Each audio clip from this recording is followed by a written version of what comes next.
All right, you guys, have you got it yet?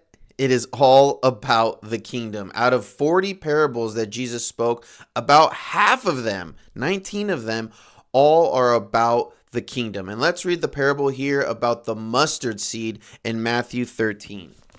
Matthew 13 in verse 31 here.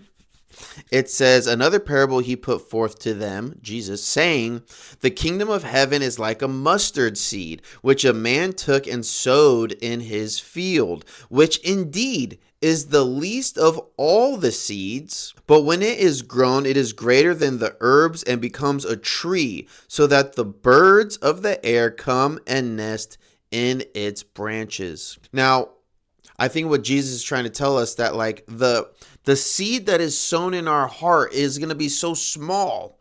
We're barely going to be able to see it. We're barely going to be able to understand it. I believe the seed he's talking about is the word of the kingdom.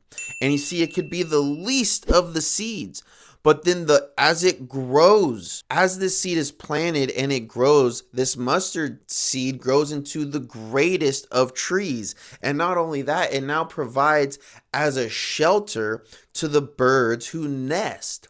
I think what Jesus is trying to get us to understand that when the kingdom is planted into your heart and it starts to bear fruit, it is going to impact every person in your life. It's not only going to transform you, it's going to transform your marriage, it's going to transform your children, it's going to transform your household, which will then transform your neighbor, which will then transform your community, which can then transform the whole world. You see, Jesus says that the mustard seed tree becomes a tree. It's not about the kingdom being a home for us to live in. It's that when it became a tree and it was fulfilled in its purpose, it provided so much benefit for those in its life.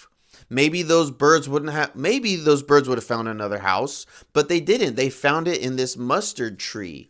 Same with us is that maybe someone will hear the message of the kingdom from someone, but it is up to us to share the message of the kingdom and bring that fruit into everyone else's life. The kingdom message needs to be planted in your heart as a seed, and it needs to grow and bloom into fruit that then can be shared with everyone in our lives. So when Jesus tells us to seek the kingdom first and his righteousness, then all these things will be added unto us. We're not trying to get things added unto us. It's that our purpose is the kingdom. And when our purpose is the kingdom, it can then become a benefit and a blessing to everyone in our lives. So my friends, go read Matthew 13, read this parable for yourself. It's only 2 verses, and continue to go seek the kingdom. Above everything else, seek his kingdom and his righteousness and inherit the kingdom today.